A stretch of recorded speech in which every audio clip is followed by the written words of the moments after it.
Ini jadi kita materinya yaitu daging dan unggas. Teman-teman pasti sudah bisa membedakan ya dari segi penampakannya, dari segi penampakan, harganya pun pasti berbeda jauh ya antara daging dan unggas kayak gitu. Kandungannya pun juga dia ada perbedaannya.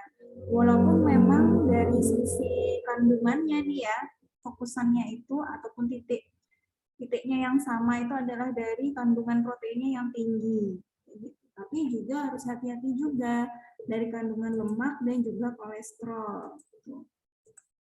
Yang pertama kita akan membahas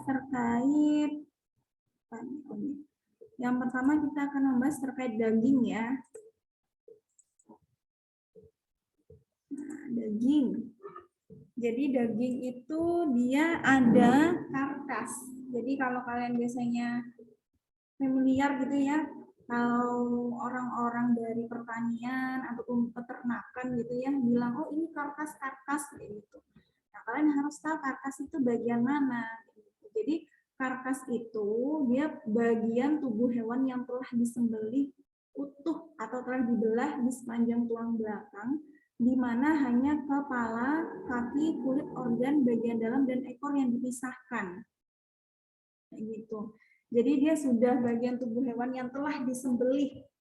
Jadi yang sudah mati memang, yang sudah postmortem atau dia sudah disembelih gitu ya, sudah rigor mortis atau sudah mati gitu. Sedangkan kalau daging, nah daging itu merupakan urat, daging atau otot yang melekat pada kerangka.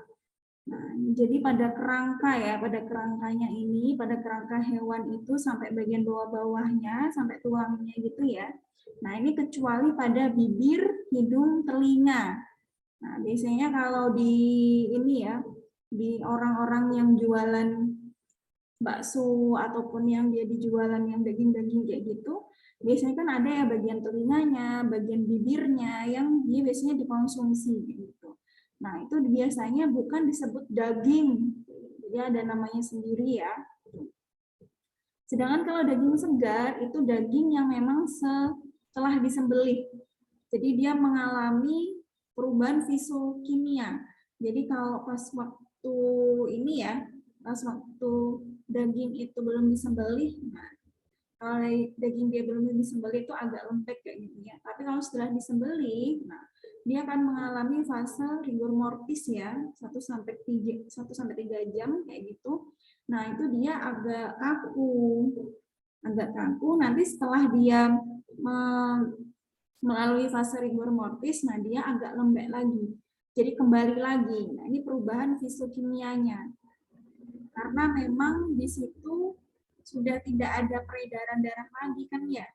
Jadi pas waktu sudah disembelih itu kan sudah terhenti ya peredaran darah ya. Jadi darahnya itu juga tidak bisa mengangkut oksigen. Gitu. Makanya dia nanti ada proses namanya glikolisis gitu. Yang dia bisa meningkatkan asam laktat. Makanya dia dari teksturnya pun dia awal-awalnya tuh kaku kayak gitu. Nah, ini ya.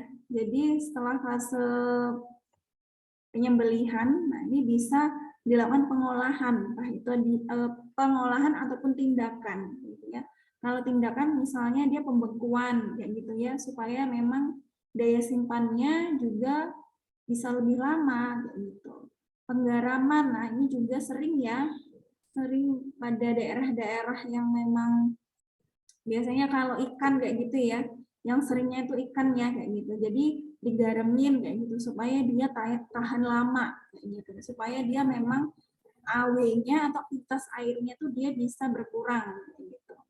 Dan pengasapan. Nah, biasanya kalau pengasapan itu juga sering ya kalau daging ya diasap-asap kayak gitu ya. Bisa di ruangan, terus nanti dikasih kayak plastik-plastik yang besar kayak gitu ya, supaya nanti ya bisa terjadi pengasapan di situ kayak gitu. Nah, ini tadi yang saya bilangin yang perubahan fisiokimianya. Jadi dia ada setelah dia setelah penyembelihan itu dia terjadi autolisis kayak gitu ya. Jadi dia terjadi glikolisis karena memang dia peredaran darahnya itu sudah berhenti kayak gitu. Nah, ATP-nya itu dia turun, nah, ini mengalami fase rigor mortis ya, fase rigor mortis kayak gitu. Nah, ini pH-nya turun, asam laktatnya itu dia terbentuk tadi, gitu, dan dia mengaktifkan enzim. Jadi nanti di situ bisa apa namanya?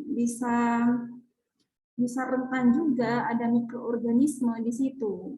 Jadi dia ada karena dia ada perubahan pH-nya juga, kayak gitu ya, perubahan pH daging, terus ada perubahan kelarutan protein, perubahan AW juga, gitu. Nah, ini juga bisa mengalami hal-hal seperti ini, seperti autolisis.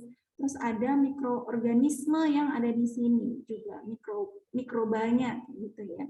Makanya setelah dia disembelih harus segera ada tindakan kayak gitu ya. Dia disimpan ataupun disimpan di suhu beku ataupun dia disimpan dengan pengasapan ataupun penggaraman kayak gitu. Supaya memang daya simpannya bisa lebih lama, tidak mudah cepat rusak. Seperti itu ya. Nah, ini jenis daging ya. Ada beberapa daging di sini, ada sapi muda, ada daging domba, daging kerbau, daging babi, daging kambing, sama daging sapi. Kayak gitu. Nah, kita lihat daging sapi ya, yang sering ya. Nah, daging sapi di sini dia warnanya dia lebih merah pucat. Jadi kalau segar ya, dia tuh warnanya merah pucat. Terus dia berserabut halus dengan sedikit lemak.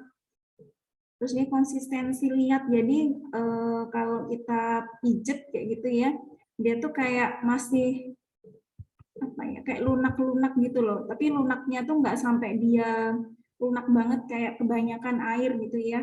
Jadi kalau biasanya kalau dulu kalian lihat berita ya, yang sapi gelonggongan kayak gitu ya, yang dia diberikan air kayak gitu untuk meningkatkan berat badannya. Nah, itu dia kondisi dagingnya itu dia kalau dipencet ini isinya tuh ada airnya kayak gitu. Ya memang kalau kandungan air di daging itu di dalam tubuh itu memang besar kayak gitu. Tapi itu tetap kalau dipencet nggak sampai dia berair gitu ya. Jadi dia normal-normal saja kayak gitu. Nah, dia bau dan rasanya aromatis, jadi ya bau-bau agak amis kayak gitu ya, tapi amisnya nggak kayak amis ikan gitu ya. Gitu. Jadi ini kebanyakan di sini warnanya merah muda pucat gitu ya.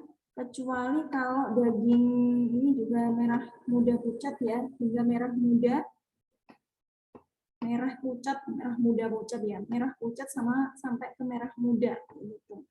Sedangkan kalau daging kuda, nah, daging kuda ini warnanya agak ke hitam-hitaman merah ke hitam. Bermuncul ya. Jadi kalau daging kuda itu dia warna dagingnya merah kehitaman hingga kecoklatan gitu. Kalau kita lihat warnanya seperti warna hati ya, warna hati atau livernya hewan sapi gitu. Nah, serabut otot halusnya halus dan panjang, konsistensi padat ya. Jadi kita bisa megangnya itu, kita bisa bukan megang sih, ditekan-tekan kayak gitu ya. Di antara serabut tidak ditemukan lemak. Jadi ini serabutnya kayak putih-putihnya itu dia sedikit ya lemaknya ya. Bau dan rasanya sedikit manis karena dia mengandung banyak glikogen dibandingkan dengan daging lainnya. Seperti itu. Lemaknya berwarna kuning emas, konsistensi lembek. Jadi kalau lemaknya kuning itu bisa dilihat kalau misalkan habis ini ya, habis dimasak juga bisa, ataupun pas waktu ini ya, nanti bisa netes-netes ya gitu ya. Itu biasanya warnanya kuning emas.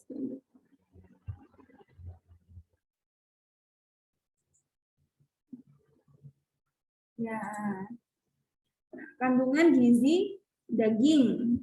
Jadi nilai nutrisi daging itu tinggi disebabkan karena daging itu dia mengandung asam amino esensial yang lumayan lengkap. Jadi asam amino esensial itu dia asam amino yang didapatkan dari diet, dari makanan. Jadi asam amino itu kan pembentuk dari protein, makanya di sini dia proteinnya juga lumayan ya. Gitu.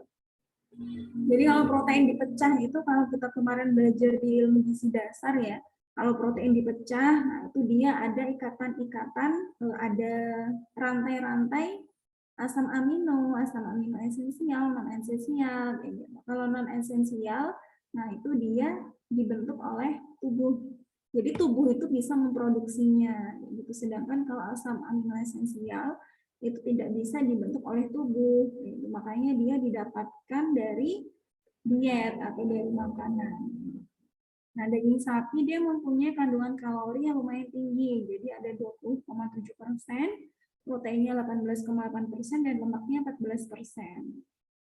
Protein merupakan komponen bahan kering yang terbesar dari daging. Selain dari protein itu ada air, lemak, karbohidrat, dan komponen anorganik. Jadi kalau kemarin kita juga belajar ini ya, tubuh ya, kayak gitu ya. Itu kan kalau air itu dia kandungannya besar ya, dibandingkan dengan kandungan makronutrien lainnya. Seperti itu. Jadi memang kalau kita lihat di sini, dia masih lumayan banyak lah ya kandungan dari proteinnya. Nah, otot tadi kan ini ya, daging itu otot ya. Jadi di sini dia daging ya. Daging itu dia mengandung sekitar 75% air dengan kisaran 68-80% protein sekitar 19%. Kayak gitu. Jadi airnya itu jadi sekitar 75% air dengan kisarannya tuh segini airnya. Jadi tapi rata-ratanya dia 75%. Nah, proteinnya dia 19%. Seperti itu. Dan non protein lainnya seperti lemak kayak gitu. Nah, ini jenis-jenis proteinnya ya, protein filamen, protease pada daging. Jadi ada banyak sekali dia proteinnya dengan berat molekul yang segini kayak gitu.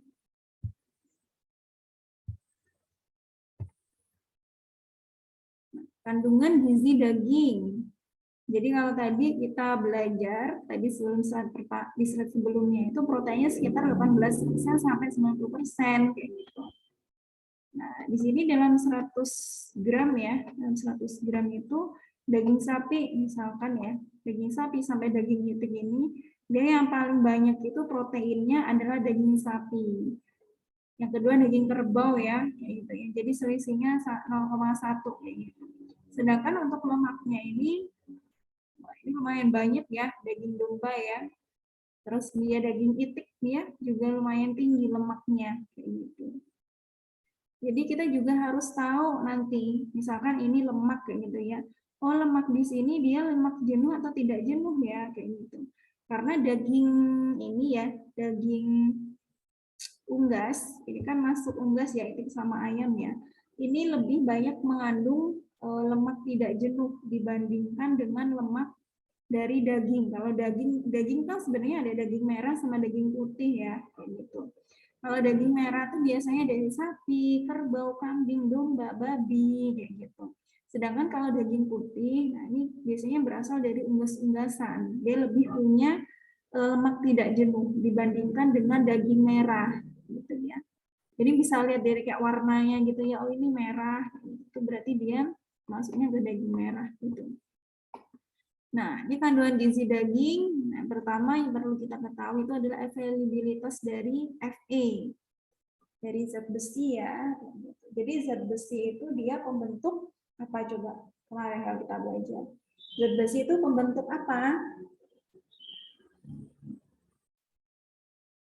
Pembentuk apa zat besi? Lupa apa? Zat besi itu pembentuk apa di dalam darah?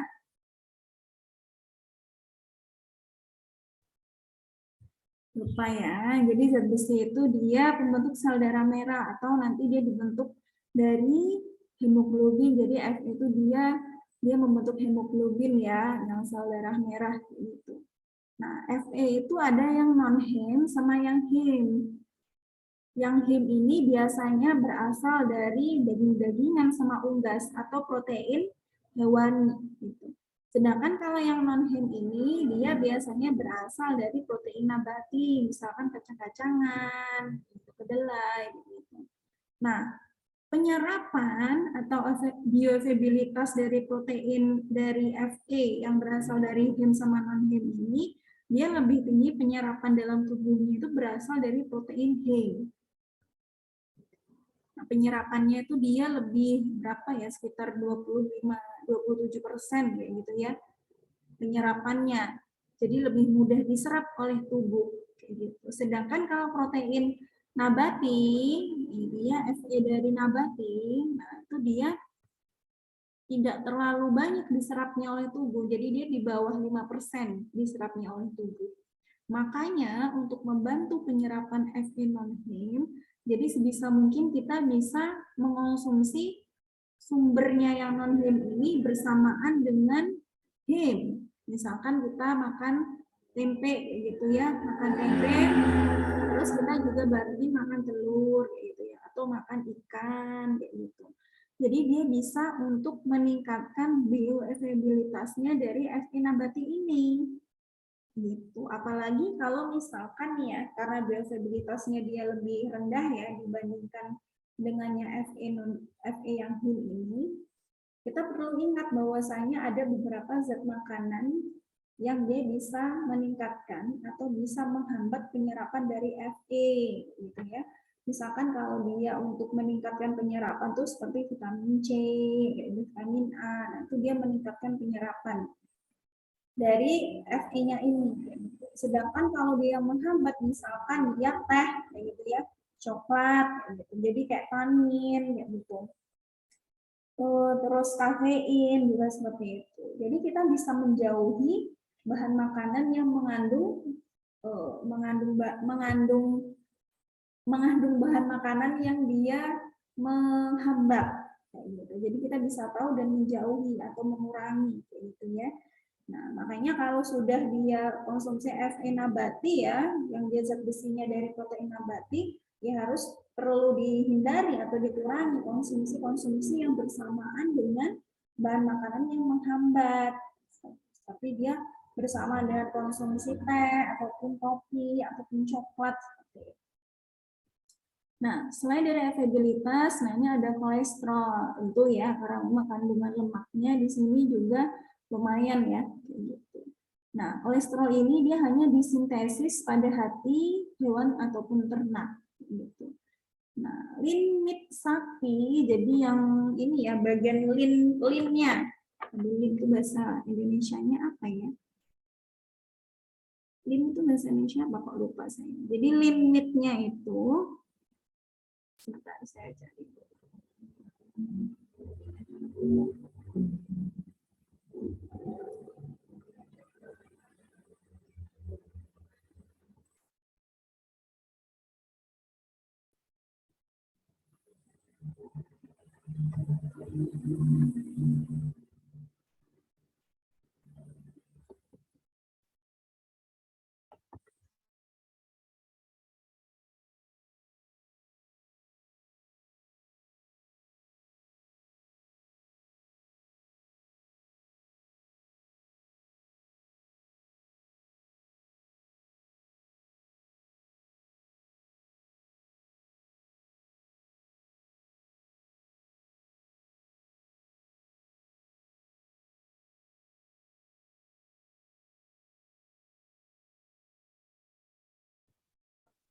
Oh, jadi lean meat itu dia yang memang kandungan lemaknya itu sedikit ya. Jadi bagian daging yang memang dia kandungan lemaknya sedikit. Seperti kalau misalkan kalau pesan steak gitu ya, tenderloin, sirloin, gitu. Nah, tenderloin dia lemaknya lebih rendah dibandingkan dengan sirloin. Gitu. Nah, kebutuhan kolesterol darah pada manusia itu kurang lebih 200 mikrogram per desiliter. Gitu. Sedangkan yang dianjurkan itu adalah kurang dari 300 mg ya, 300 mg per hari. Jadi kita bisa lihat nih dengan kebutuhan segini, nah kira-kira kita bisa mengonsumsi apa kayak gitu. Tapi kita juga harus hati-hati dengan kayak lemak yang jenuh kayak gitu ya. Nah ini misalkan nih ya, jadi kalau di sini ya konsumsi hati dan jeruan makan, berarti dia tidak boleh lebih dari 1 kali seminggu kayak gitu. Jadi cukup 3-4 ons gitu. Walaupun misalkan oh ini hati itu dia kandungan vitamin A-nya tinggi, bagus untuk panca indera, penglihatan, bagus juga buat pertumbuhan kayak gitu. Tapi dia kalau bisa harus harus apa namanya dijaga gitu ya, konsumsinya berapa gitu. Terus misalnya kuning telur, nah ini dimakan maksimal 4 butir per minggu gitu ya, karena kolesterol kuning telur itu dia lebih dari 200 mikrogram per 100 gram. Jadi harus tetap hati-hati dalam mengonsumsi makanan gitu ya. Makanya kalau di ini juga ya, di bahan makanan yang kemasan kayak gitu juga, itu kan ada komposisi makanannya, ada nutritional fat. Jadi bukan komposisi ya, yang tabelnya ya, tabel makronutriennya kayak gitu ya. Jadi kita bisa tahu nih lemaknya ini dalam satu kemasan itu berapa. Gitu. Jadi lemak yang biasanya bukan satu kemasan sih, lemak yang dalam satu serving gitu, kalau di kemasan. Jadi teman-teman juga harus bisa baca kemasan ya kayak gitu. Jadi ada yang dia per serving gitu ya. Biasanya kalau mie, kita makan mie itu ya, misalkan Indomie atau mie sedap gitu. Nah per servingnya itu ada biasanya cuma 1 kali.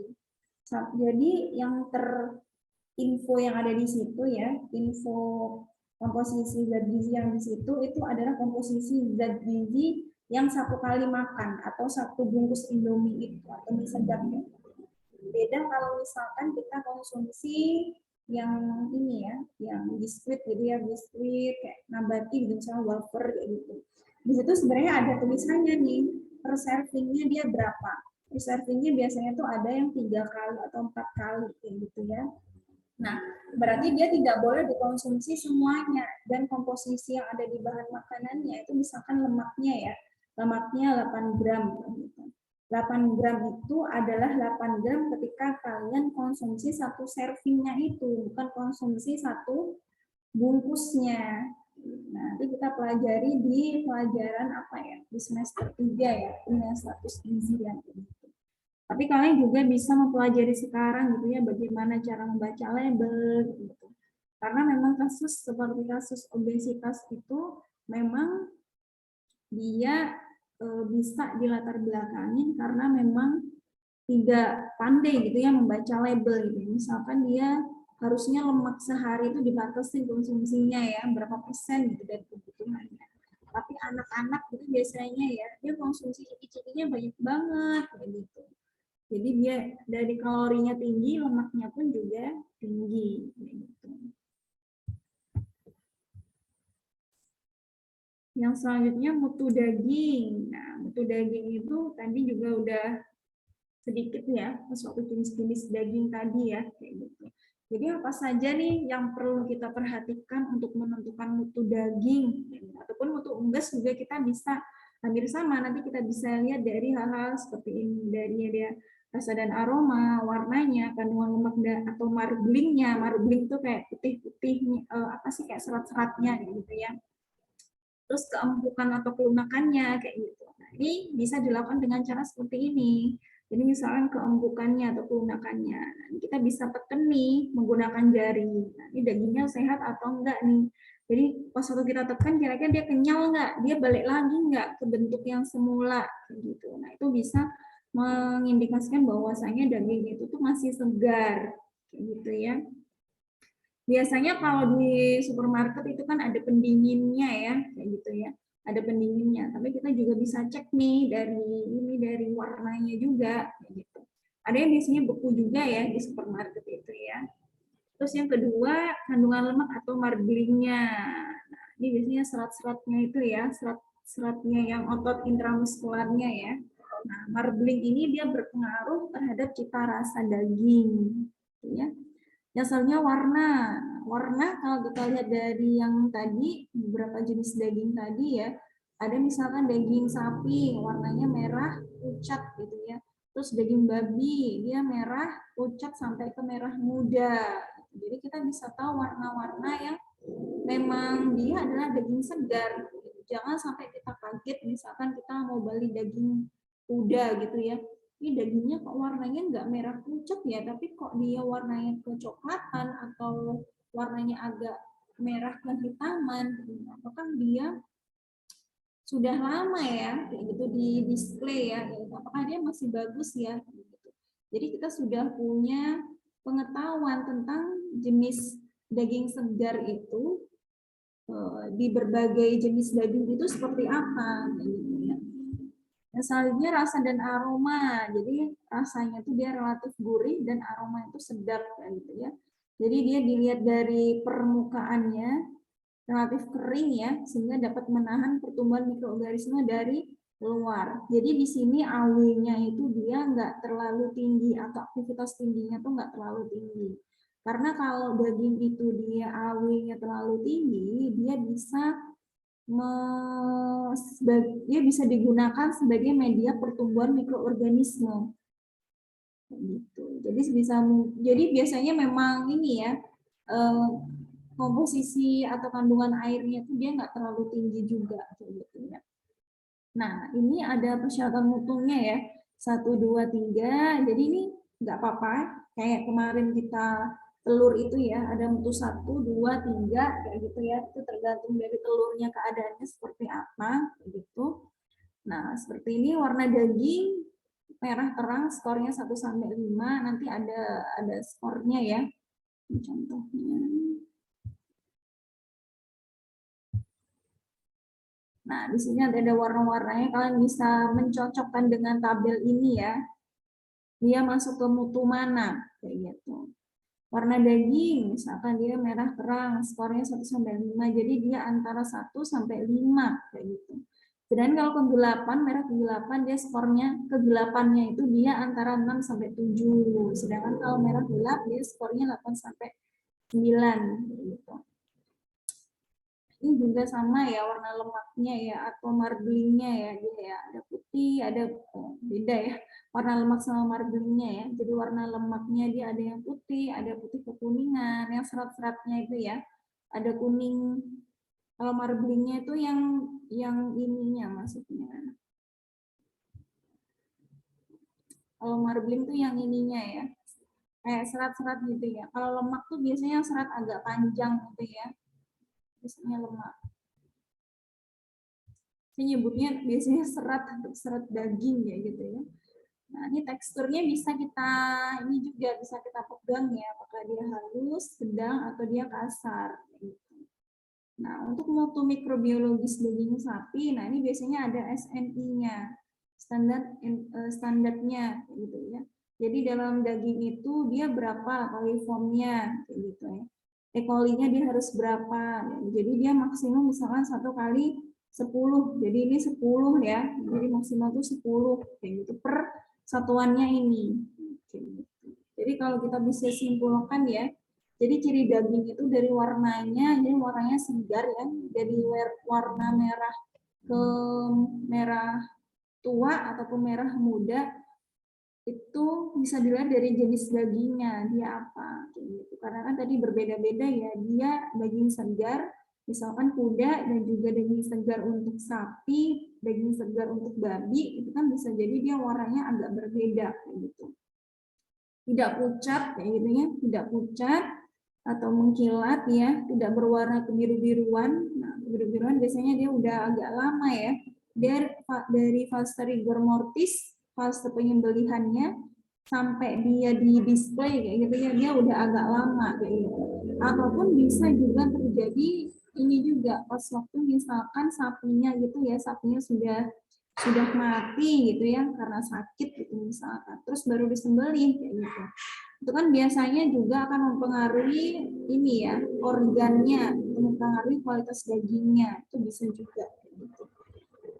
Nah, ini seperti yang saya bilang tadi, ini keempukan, jadi kalau ditekan dia bisa kembali ke semula lagi. Jadi nggak cekung kayak gitu ya dagingnya kalau kita sudah mencat-mencatnya. Gitu. Terus kenyal dan juga tidak lengket ya. Nah, ini tadi mutu-mutunya kan bisa cek ya. Jadi standar marblingnya misalkan dia dari 1 sampai 5, dia masuk ke mutu berapa. Sebelum kita ke kerusakan daging, ada yang mau ditanyakan? Tidak ada, nanti ya. Jadi kerusakan daging ini bisa karena pas waktu penyimpanan juga bisa, pas waktu dia dibersihkan gitu juga bisa, pas waktu dia digoreng gitu juga bisa ya. Gitu. Jadi di mana-mana ya, di setiap tindakan itu kita harus hati-hati biar nanti tidak terjadi kerusakan gitu ya pada daging gitu. Jadi daging itu dia rusak karena mikroorganisme, jadi dari bakteri, gitu. Ataupun dari kebanyakan dari bakteri ya, gitu ya. Ini faktor yang pengaruh pertumbuhan organisme tuh kalau yang intrinsik ya, yang dari dalam ya, itu sifat kimianya, fisik dan strukturnya, gitu. AW daging, gitu ya. Jadi aktivitas airnya itu dia berapa? Ini adalah kalau dia segini ya, dia adalah ideal untuk pertumbuhan mikroorganisme. Gitu. Jadi biasanya kalau daging juga bisa juga dilap-lap gitu ya, supaya dia bisa mengurangi juga aktivitas airnya atau bisa mengurangi air kayak gitu ya di dagingnya. Gitu. Terus di pengolahannya ini pas waktu dia di pemanasan dan di radiasi ya, pemanasan atau radiasi ya, nah untuk membunuh mikroorganisme gitu. Nah, selanjutnya pengeringan, pendinginan. Jadi ini maksudnya ini untuk mengurangi ya, di sini untuk mengurangi ataupun membunuh. Nah, ini caranya bagaimana gitu. Ini yang kedua pengeringan. Nah, pengeringan itu bisa pakai yang ini juga ya, biasanya digantung-gantung gitu juga ya. Pengasapan itu juga bisa termasuk ke pengeringan juga ya, kayak gitu, karena dia biasanya sampai kadar airnya juga sampai susut gitu ya, kayak gitu. Dan juga bisa pendinginan ya. Nah, pendinginan itu dia bisa ditaruh di freezer bisa, ataupun bisa ditaruh di bawahnya freezer itu ya. Bukan yang chiller ya, tapi kan biasanya kalau di kulkas tuh ada ya yang di bawahnya freezer ya, bisa ditaruh di situ.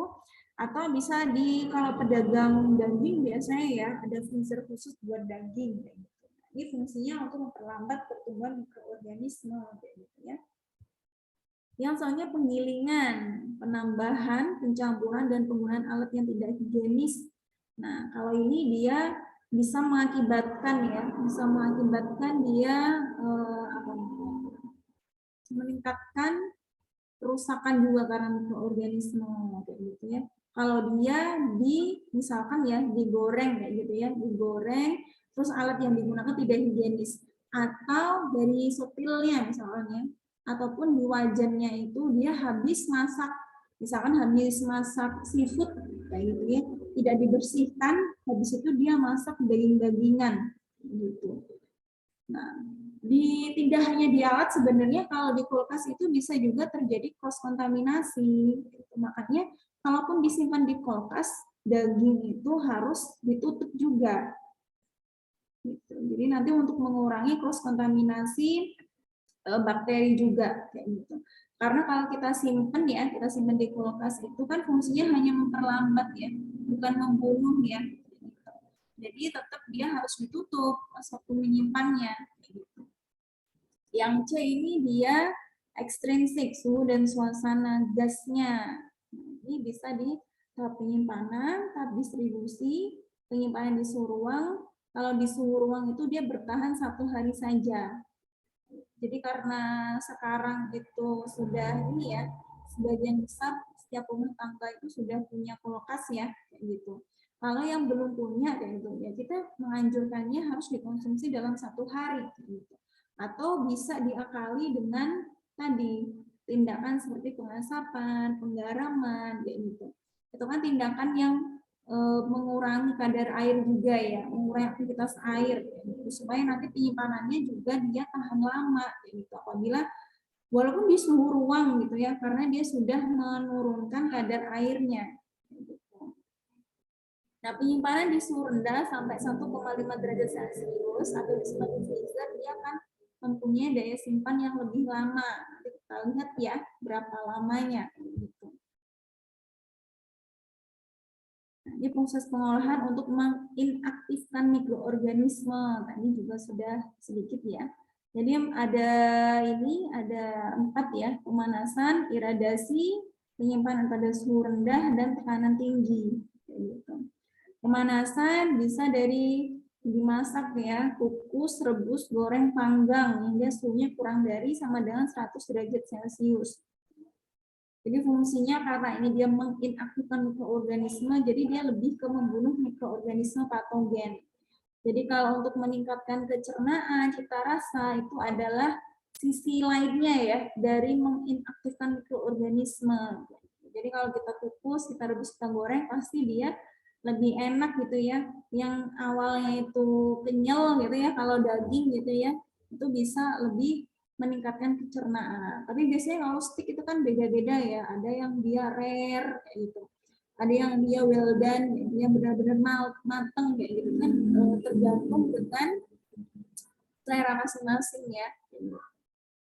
Blanching. Nah, blanching ini dia caranya itu misalkan ya, airnya tuh direbus. Airnya direbus sudah sampai 100 derajat Celcius sampai ini ya, sampai menggelembung gitu. Terus dia apinya dimatikan, terus misalkan di sayuran gitu ya.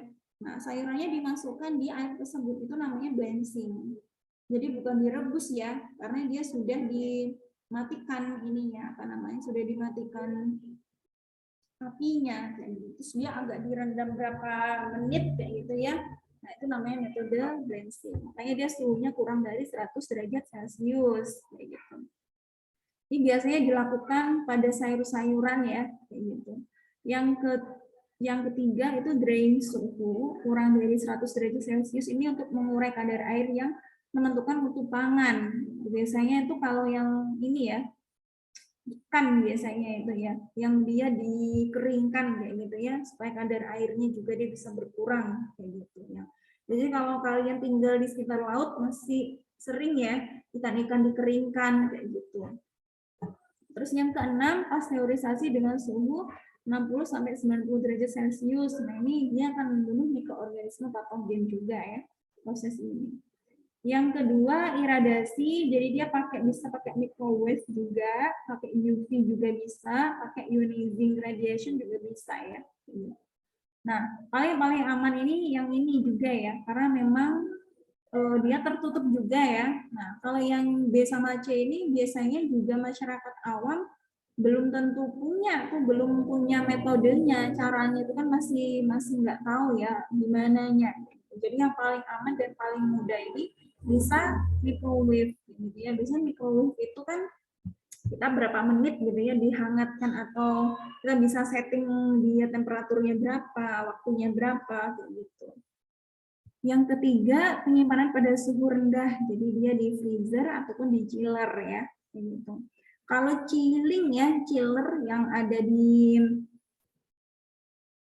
di bawahnya freezer ya, kayak gitu 0 sampai 5 derajat Celcius. Nah, dia membuat cedera pada bakteri mesophil. Nah, ini harus diingat juga, walaupun dia di sini mematikan atau membuat cedera mikroorganismenya kayak gitu, tapi dia harus tetap tertutup ya, harus kita bungkus kayak gitu. Kalau freezer ya itu di bawah minus ya, maksudnya di bawah minus 18 derajat gitu. Jadi dia di bawah minus 18 derajat ya. Di sini dia sudah tidak ada pertumbuhan mikroorganisme lagi dan juga bisa menurunkan aktivitas air gitu. Tapi tetap dia harus dibungkus ya kalau bisa. Yang keempat, tekanan tinggi atau pasterisasi gitu. Nah, ini bisa pakai rice cooker. Nah, sebenarnya metodenya juga sama ya, kalau kita pakai rice cooker itu bisa dikukus atau ini gitu. Tapi ini dibedangkan ya gitu. Berdasarkan alatnya juga ya gitu. Kalau ini dia pakai rice cooker juga, dimasak di situ ataupun bisa dipanggang di situ juga. Ini selain dia, karena kadar airnya di sini ya, kadar airnya dia rendah, otomatis dia bisa menginaktifkan mikroorganisme yang memang kalau dia AW-nya tinggi, bisa menjadi media pertumbuhan dari mikroorganisme. Nah, di sini dia beda-beda ya, umur simpannya, gitu ya, berdasarkan derajatnya ini ya. Kalau daging segar, nah berarti dia bisa 1 sampai 2. Kalau suhunya 21,1 derajat Celcius. Nah, ini kita lihat yang ini ya, yang daging-dagingan ya. Nah, ini hampir kebanyakan 1 sampai 2 hari ya daya simpannya ya. Kalau yang dia sudah kering nih ya, lihat ya. Kalau dia sudah kering, sudah asin, sudah diasap, jadi kan berarti ini sudah mengalami proses pengolahan terlebih dahulu yang dia bisa mengurangi AW.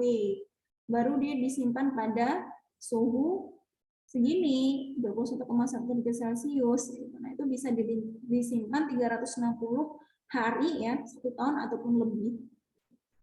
Buah-buahan segar, buah-buahan kering tentu juga beda ya. Ini sayur-sayuran ini juga 1 sampai 2 hari ya. Umbi-umbian yang agak lama nih juga ya. Pokoknya yang kering-kering ya, kalau sudah kering, AW-nya sudah sedikit kayak gitu, ini pasti dia simpannya, daya simpannya dia bisa lama ya umur simpannya.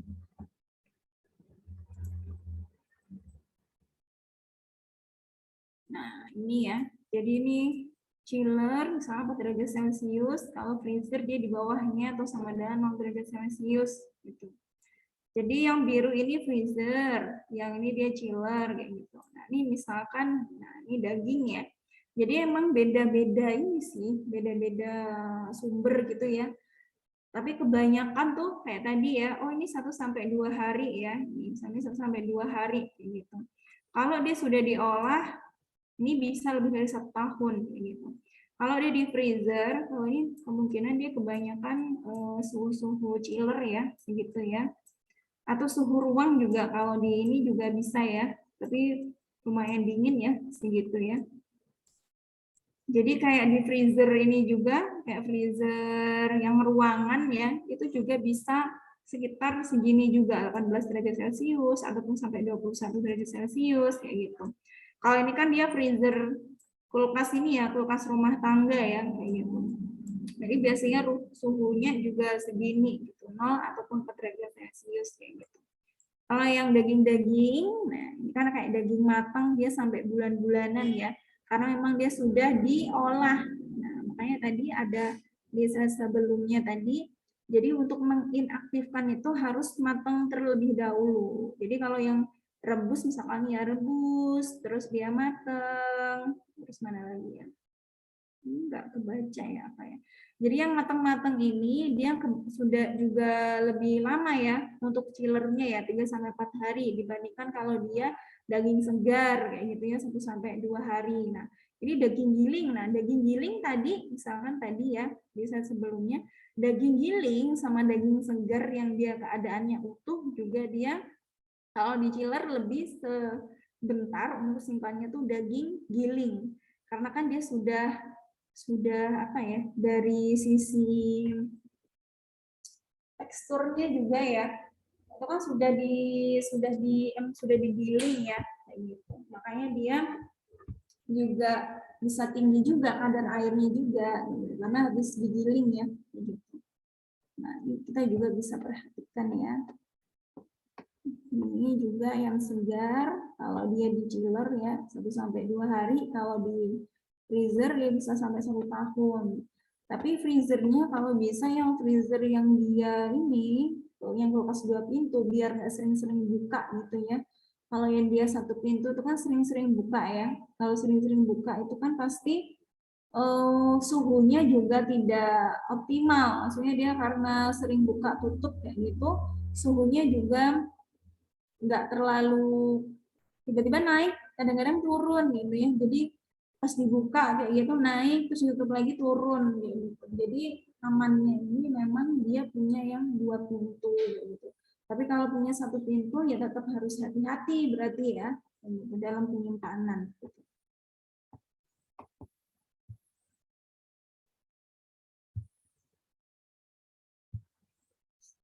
Ini selanjutnya ya. Jadi tadi udah sampai 4 ya.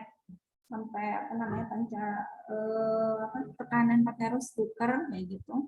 Yang kelima pengawetan dengan menggunakan bahan kimia. Jadi kita bisa menggunakan asam organik, nitrit, sulfur dioksida sama pengawetan alami.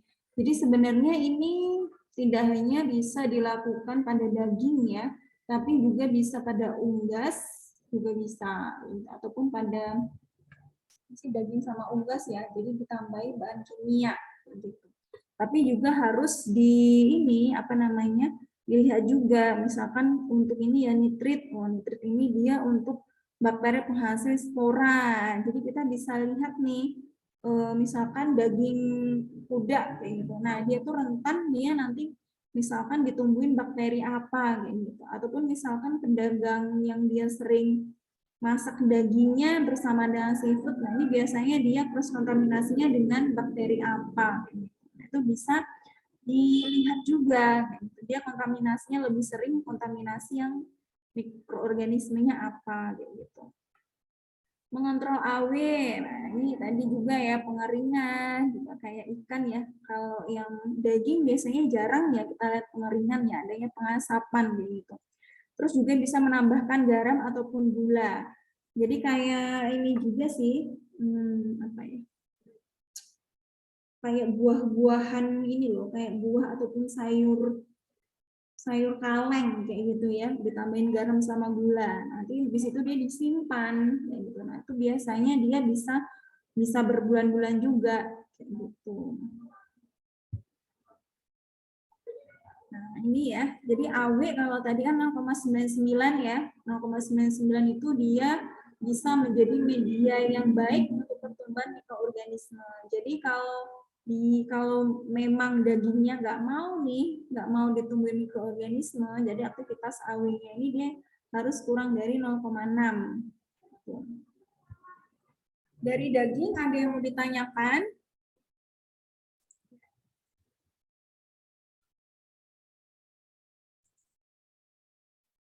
Sebentar.